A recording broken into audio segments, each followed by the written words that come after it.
Welcome to S99 TV news. Yelamanchili మండలం గంగుడుపాలెం గ్రామంలో తుఫాను ప్రభావం వలన వేటకు వెళ్లలేని మత్స్యకార కుటుంబాలకు తుఫాను సాయంగా ప్రభుత్వం ప్రకటించిన 50 కేజీల బియ్యం, 5 రకాల నిత్యావసర సరుకులను కూటమి నాయకులతో కలిసి అందజేసిన మంత్రి నిమ్మల.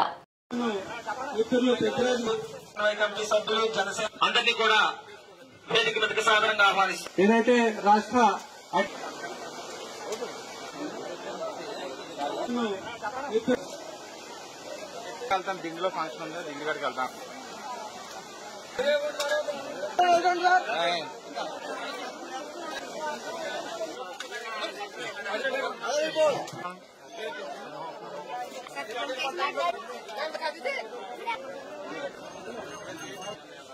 చుట్టుపట్ల ఒకసారి వచ్చారు ముఖ్యమంత్రి గారు. 14లో నేను ఎమ్మెల్యే గారు, మొన్న ప్రతిపక్షంలో ఉన్నప్పుడు వచ్చారు.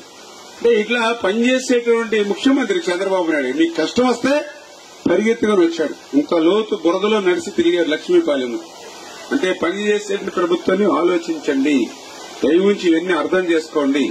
రేపు మళ్లీ కల్లబొల్లి మాటలు చెప్పేటువంటి వాళ్ళు వస్తారు మీ దగ్గరికి, అబద్దాలు అసత్యాలు చెప్పేవాళ్ళు వస్తారు మీ దగ్గరికి.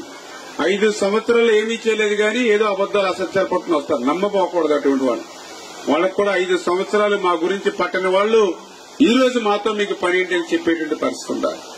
రేపు ఎప్పుడు ఏ ఎన్నిక వచ్చినా కూడా, ఏ ఎలక్షన్ వచ్చినా కూడా ఇట్లాంటి పని చేసేటువంటి ప్రభుత్వానికి పోటీ కూడా లేకుండా ఏకగ్రీవంగా చేసి పెట్టాలి మీరు పనిచేసేటువంటి ప్రభుత్వాన్ని.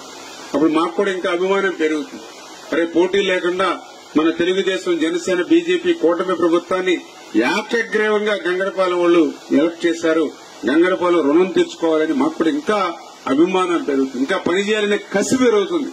అంచేత ఆ రకంగా పనిచేసేటువంటి ఈ కూటమి ప్రభుత్వాన్ని మీరు ఆశీర్వదించాలి. భవిష్యత్తులో కూడా మీ యొక్క గంగడపాలెం గ్రామం రుణం తీర్చుకునేటువంటి విధంగా నేను కూడా ఇంకా బాగా పనిచేస్తానని చెప్పి మీ ద్వారా అందరికి కూడా తెలియజేస్తూ